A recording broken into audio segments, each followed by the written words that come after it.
Hi friends, it's Belinda here from Be Making Joy. Welcome to episode 60 of What Brings Me Joy. This is a mostly knitting podcast from my home here in Calgary, Alberta, Canada, where I share with you what's been bringing me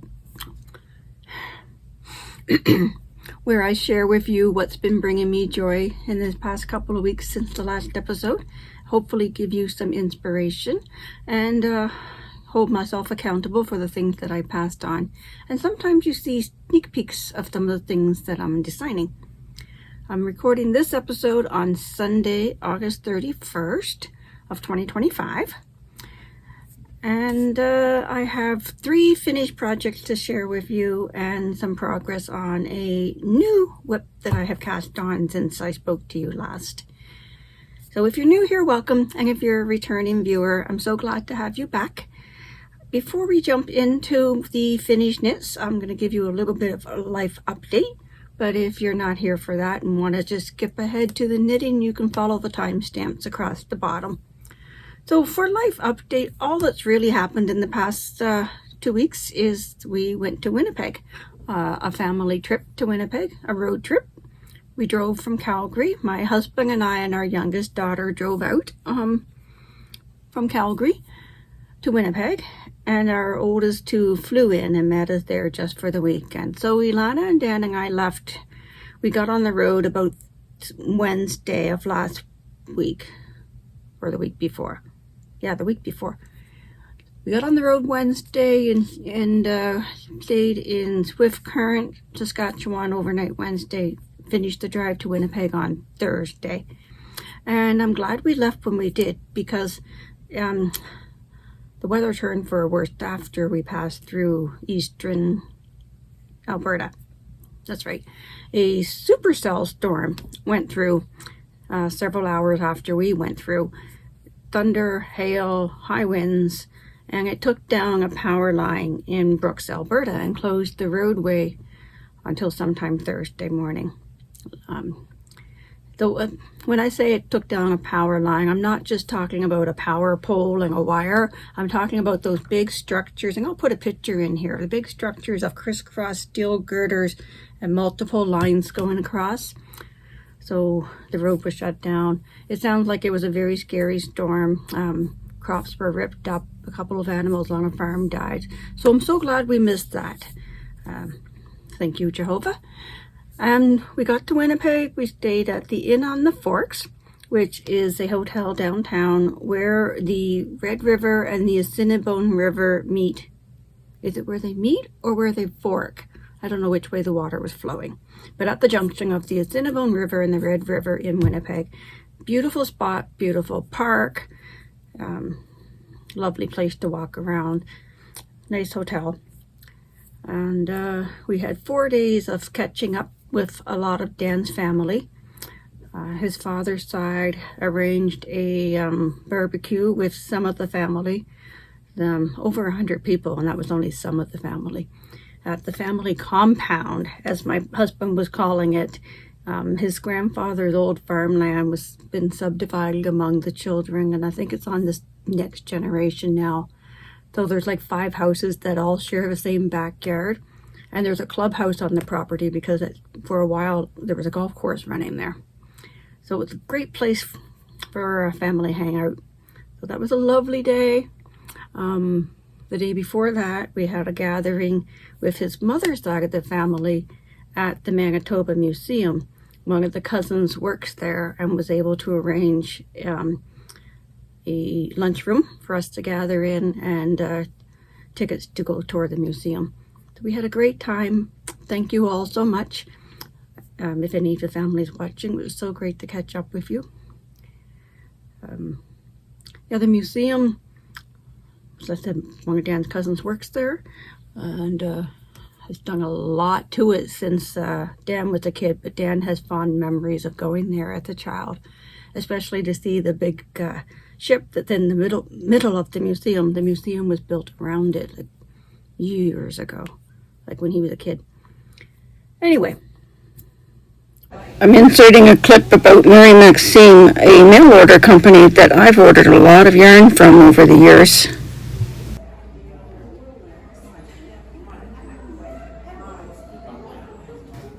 Hey, I have a pair of those yellow needles. Oops.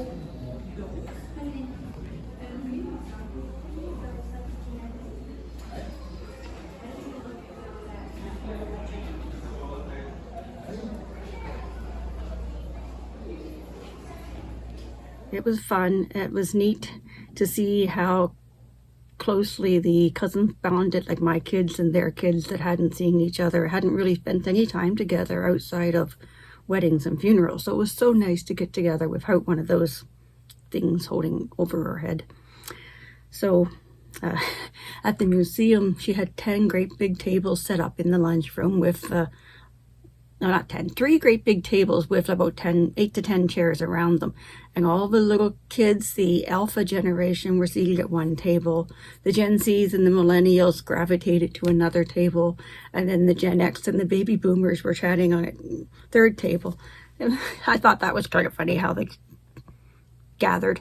And everybody got along and bonded. And the childless adults, as Dan's cousin called them, they stuck together the whole way through the museum. They picked up a scavenger hunt that was probably meant for kids, and they had a great time with it. And yeah, it was such a great visit with both sides of the family. And then we had a couple of other one-on-one visits with some of the more of the family. So yeah, it was great. So that's life update. I have some upcoming plans. I'll just jump in and tell you now that we are leaving in 2 days to go to Nova Scotia. My youngest and I, Ilana and I, are going to Nova Scotia to visit with my parents. And so we're gone for 5 days. And then when I'm back home, I'm home for 5 days. And then I'm gone again for 16 days. I think it is. We're off to Europe. So yeah, our Europe trip is my husband and I's anniversary, our wedding anniversary, is in September. So this will be the second year in a row that we've treated ourselves to a Europe trip for an anniversary dinner and celebration.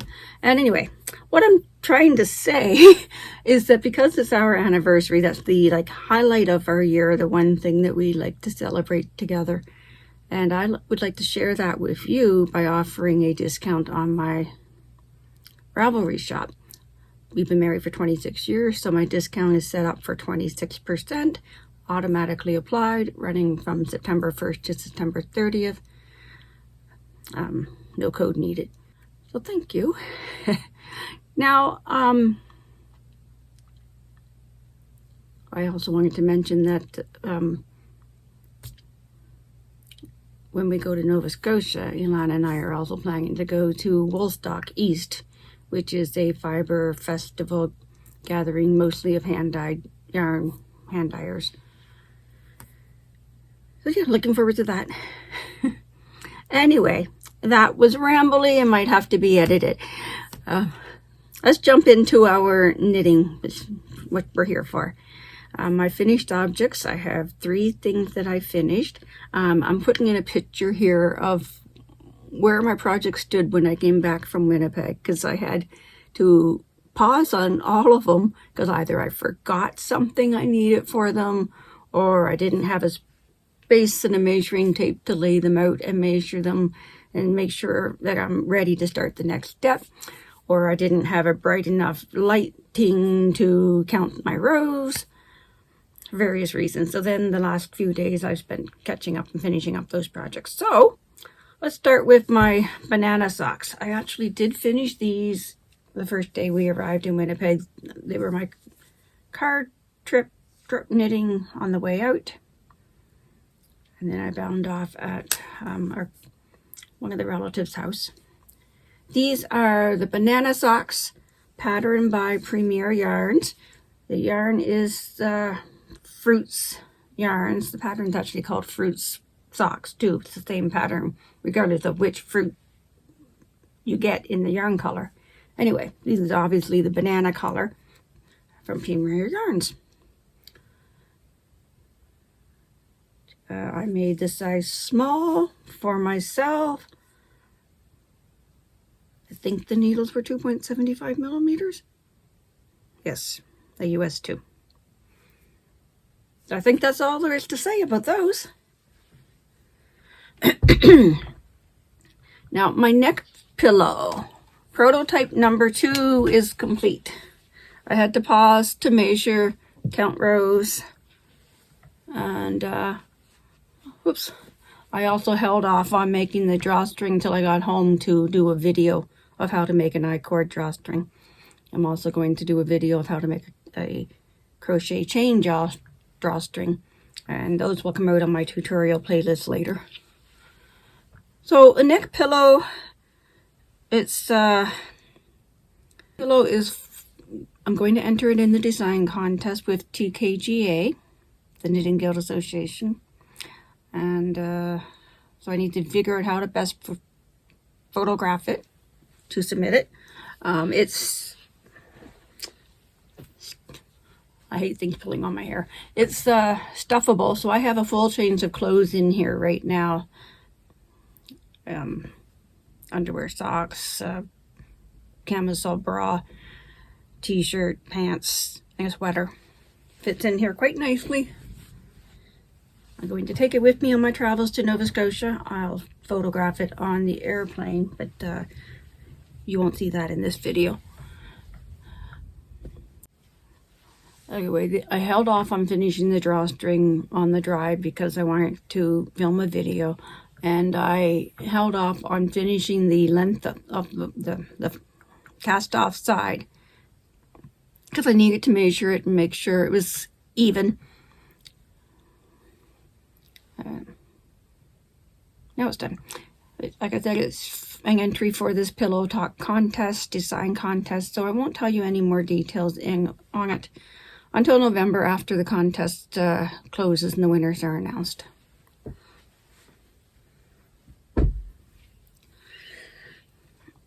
Now, Ilana's Glow knee socks.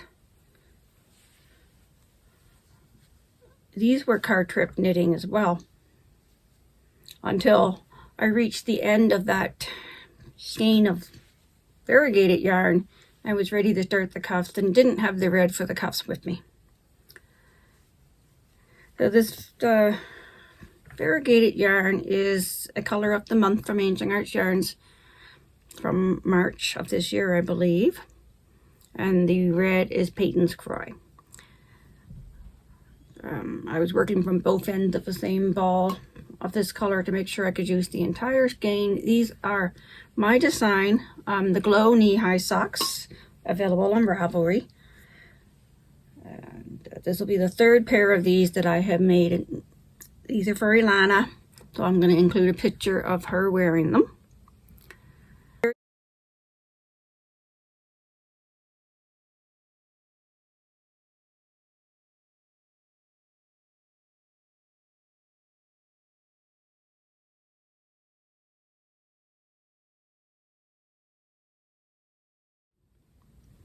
And I think that is all there is to say about that.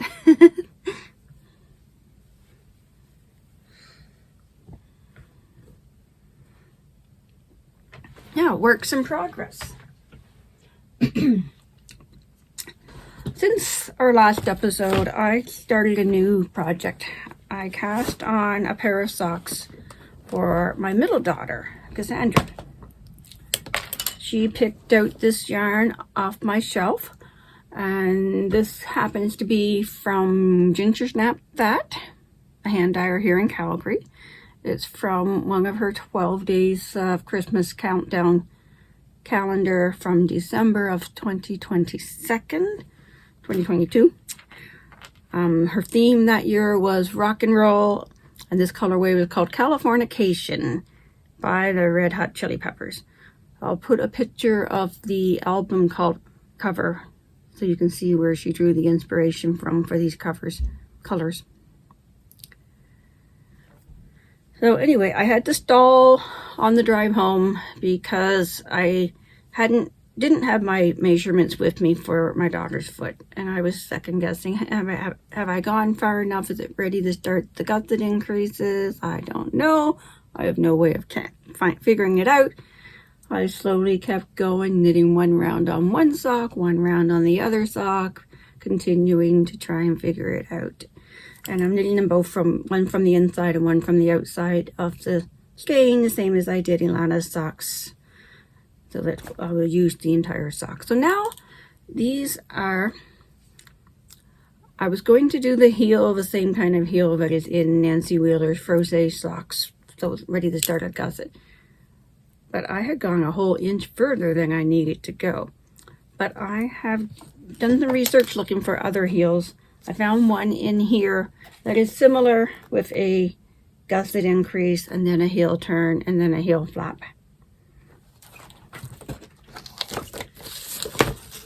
This heel, I'm going to do this heel.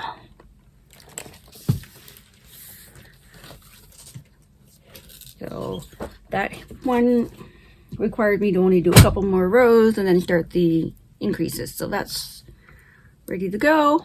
I'm going to start those heels before we head for Nova Scotia, so then the project can be ready for mindless knitting again, working on the leg, the cuff. I'm just doing plain vanilla toe up pieces, piecing together a pattern from that book. And I am currently using a 2.75 millimeter needle.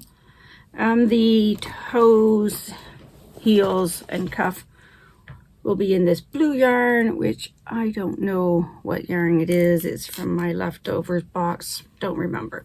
But doesn't it go just wonderfully with this yarn?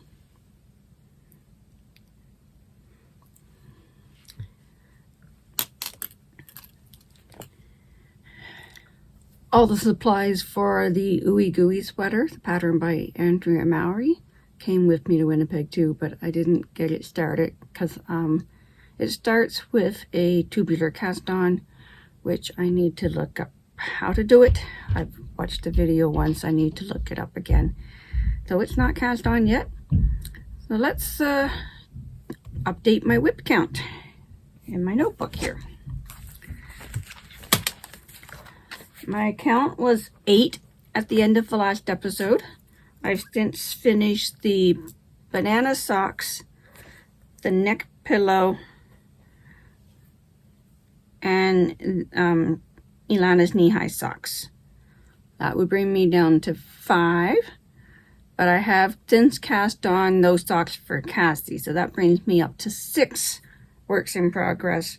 I am going to cast on that Ooey Gooey right away, as soon as I've finished this editing and have it ready to take on my trip to Nova Scotia with me, and have those socks for Cassie ready to take with me.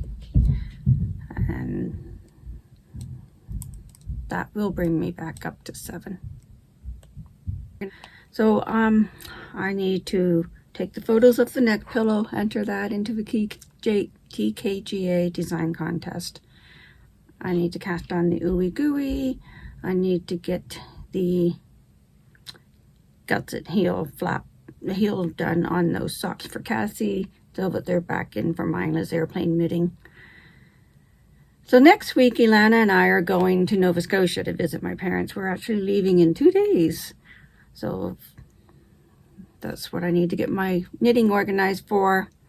I must remember to pack the Tracy cardie that I made for my mom so I can go deliver it to her. And while I'm there in Nova Scotia, I will be going to Woolstock East, a yarn festival in Pictou, Nova Scotia, a fiber festival. I'm looking forward to catching up with some of the vendors that I've been following there, hoping to meet a few people. I wanted to take a course by Lucy Neatby, but by the time I made the decision that I was going to go, her class was sold out. But it would be nice to meet her, wouldn't it? Yeah, I hope I get up the nerve to talk to some people.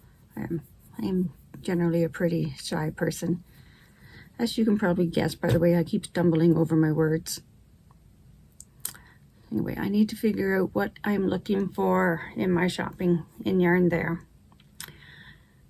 Then when we come back, I'm only there for like 5 days or so, and then when we come back, I'm home for about 5 days, and then Dan and I are off to Europe. We'll be going to Amsterdam, where I'll get to visit the Stephen and Penelope yarn shop, and I know what I want there. I'm going to pick up a kit for his annual mystery knit-along that happens every October. So that will be perfect timing for that.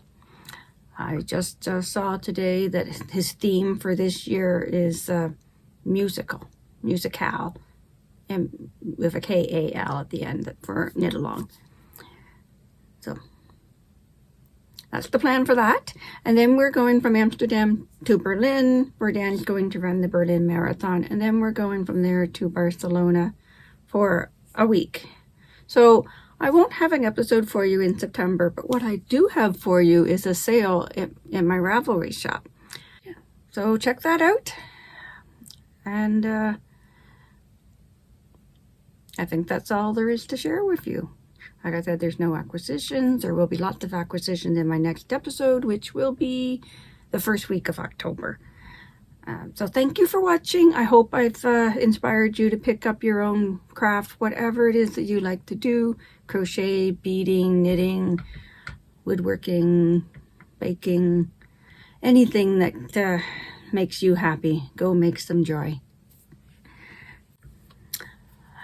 If you've enjoyed my work, if I've been able to inspire you, please give me a thumbs up so that other people can see the videos. And please tell me in the comments what's been bringing you joy this week. I'd love to find out what kinds of things other people are doing. So until next time, happy knitting, happy crocheting, happy beading, happy baking, woodworking, whatever it is that you like to do, go make some joy.